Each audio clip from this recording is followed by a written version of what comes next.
So hello everybody. Hope everybody's had a good week. Today we're going to be taking a look at this old kit from Revell. It's the Goden Hind, the flagship of Sir Francis Drake. I've already done this video once, but it didn't turn out so good, so I wanted to try it again.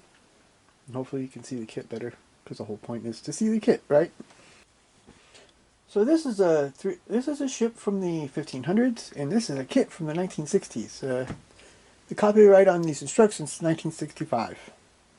So, I mean, it's an old kit, but hey, you can still do a lot with it, I think. So we have here the front page. There's also a weird instruction sheet in separate pages like this, because I had to print it out. Didn't come with any. So we have good worded instructions here on the side. You see, you start here putting details on the deck. You put here the boat on. You have the different parts here for the mast and your oars. And here for the bell thing. It has a name. I don't remember what it is though. And then here you go. You have here the front part of the ship. I mean, you have here the whole the sides of the ship.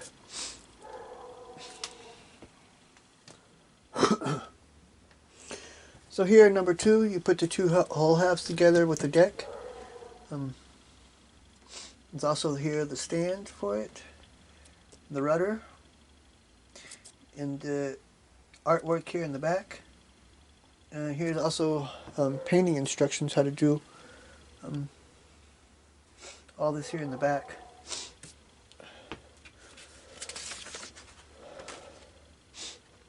And here you put the poop deck on. Here, anchor rope, gammoning tie, and here rigging thread and stuff. It's showing you all the rigging and stuff. Some more here for this.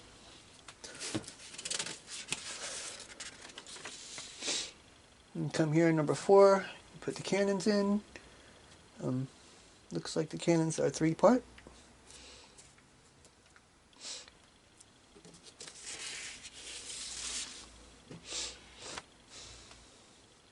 Number 5, we have a ladder or stairs. And here, this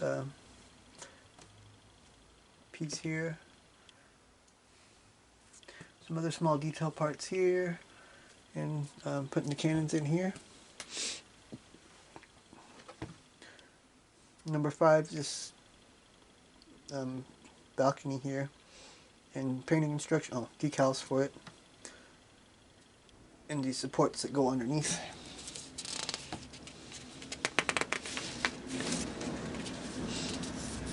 And here, number 7, you have the dead eyes with the chain plates here. Also, here's the anchor, and here this piece here on the side. Instructions on how to hook the anchor up in there.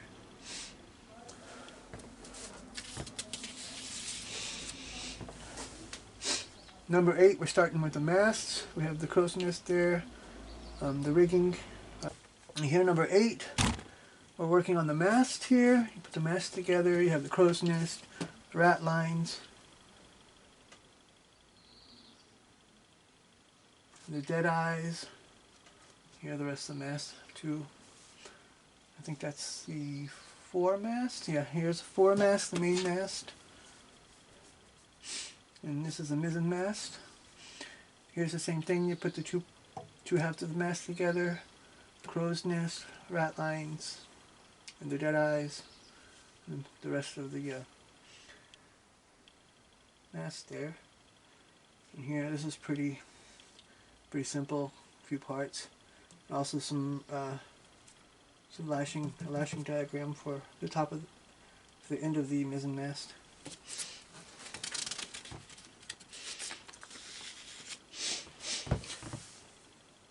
So 11, we have rigging and flags, plus some crew members here. Doesn't really show no painting there, but you know.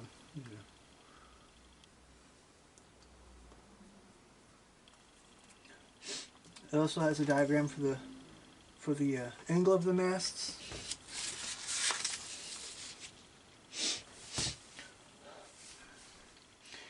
Here in number 12 we have instructions for sails and running rigging. And we have here, you have a single or double block here. The rails and the riggings for the cleats here. And also here, this shows, you know, some cut holes in the sails for the rigging.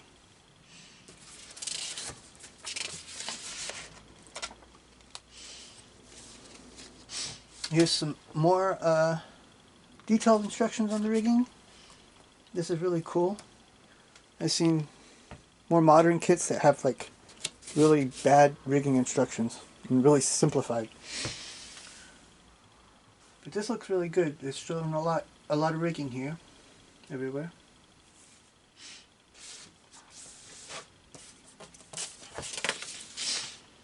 C, and foremast rigging, mizzenmast rigging, 2 parts here, mainmast rigging here.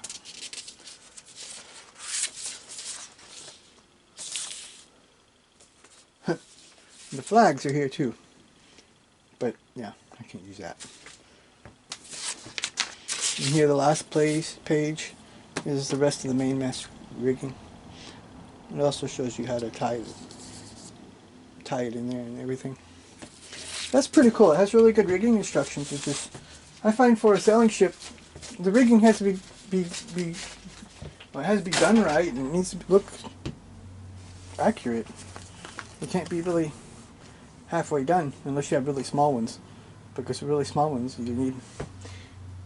I tried that on USS Constitution, USS United States, and it was really difficult because it was too small. So first I want to take a look at the sails here. It has these cut out plastic sails. I really don't like this.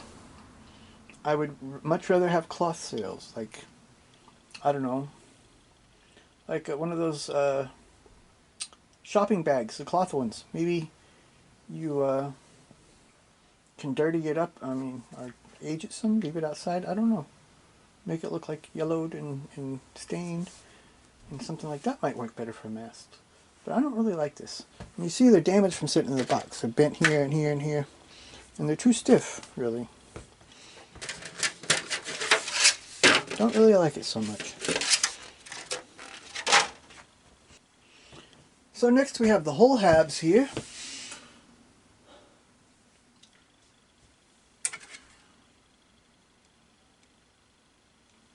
You have separation in the planks also with the pegs that go in there, which is really nice. And the planks are textured.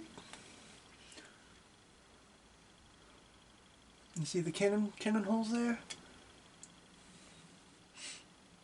There's no flash on it, really. Maybe a little bit here. It's not so bad. It's some thick plastic too, and it's kind of weird how it's so shiny. But the planks look good, I think. See, can't really see it, I don't think.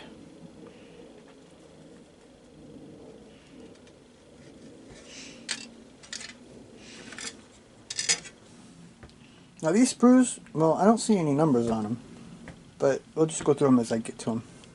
So here we have the deck. It's also, it looks like it's planked right. The planking, it's separated, and they're also stepped. So I think it looks pretty good. It's weird how they could do that in 1965, but they can't do it today to make the planks right. It's also really nicely textured with the wood texture. Here we have the cannon barrels. They look pretty nice too.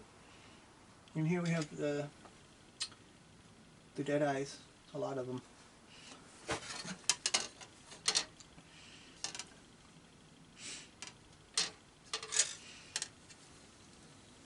Also here we have thread for rigging. You got brown and a black one. Hopefully it's enough. If not, I have more. Now, this kit's pretty old, and there was some loose parts also in it. You see here we have here's a back piece, I think this is poop deck. Really not sure what this part is. And this is for the mast. And the pieces for the cannons. 2 of them at least. 1 of the dead eyes. And two of the crew members and a dog. It even comes with a dog. You can't say the dog looks all that good, but the crew members look decent for as small as they are. You can see 1 of the crew members here. I think it looks pretty good for being as small as it is.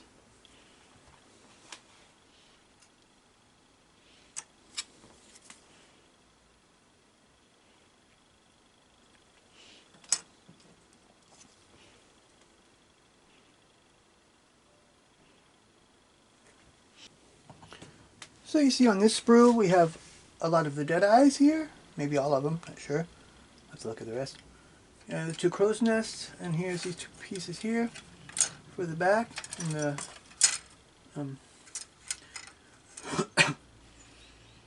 you see these are also textured with wood texturing. Even the bottom of the crow's nests are textured. There's a little flash here, but it's not so bad. Flash is easy to get rid of. I don't see a big problem with it unless it messes up the parts. A little bit here too. It's not bad. You see on this sprue we have the rudder. A lot of the little detail parts.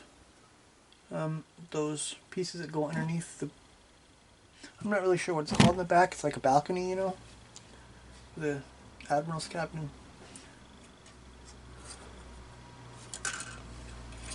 The rudder has a nice wood texture too, and these the metal pieces here, they look good too.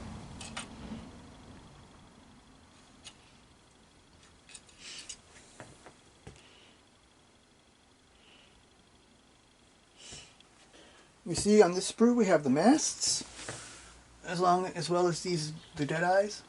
All these masts have these bands around it. There's quite a bit of flash around here. On all of them, really. It's going to take some cleaning up, but it should be okay. Said flash is not really a big problem. Easy to get rid of them, usually.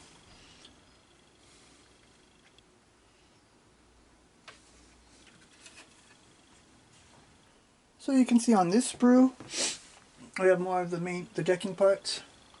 Also, once again, has good wood texture. More of the dead eyes here. Some of the detail around the edge on the cannon bases. Cannon cradles? I can't remember exactly. Can't remember exactly what they're called. Truss or, well, you know, the piece that holds the cannons. Got the main ones here and the smaller ones here. It looks like there might be some missing though. So I only saw 4 in there, but there's 5. Oh no, there's 4 missing. Okay, good. A lot of dead eyes too. A couple other little detail parts here. They really did a good job with the planking, I think.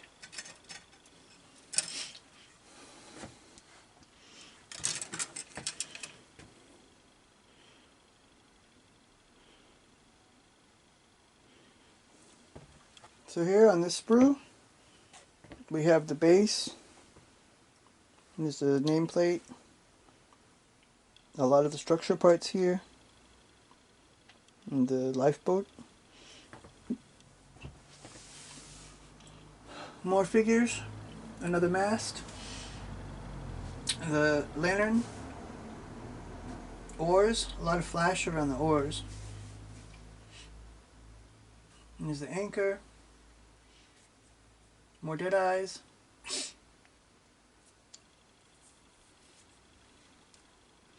Here we have some, you know,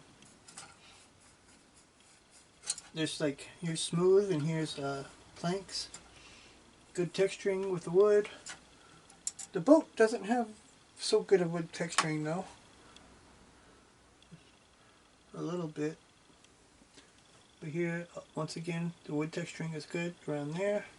And here too.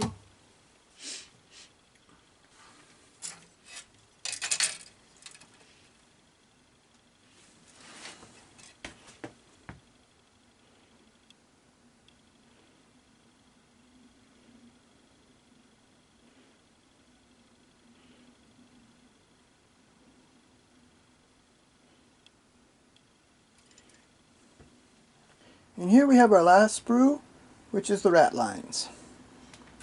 These rat lines look pretty good. I've seen smaller kits with thicker rat lines, which is kind of crazy. But I always wanted to try and build one of these and use threads for rat lines, because I think it would look better, but it might be quite complicated. I mean, you could easily run these, but getting the cross ones in there, maybe you have to glue them in, I don't know. It would be difficult, I think.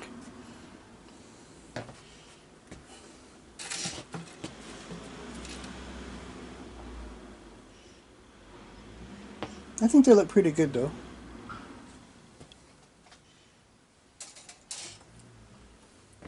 Well, that's all the parts to this kit. And I think it looks really good for being so old. It's like over 55 years old. And I think it looks great for the age of the kit. And there's kits from the 80s and 90s that didn't look that good. And also from Revell. So in my next video, we'll be going to take a look at this Type 5 Chi-Ri from Fine Molds. It's a 135 scale. I already built that one Fine Molds kit. It was really good, I thought. This one should be just as good, I think. So thanks for watching. Please like and subscribe. And until then...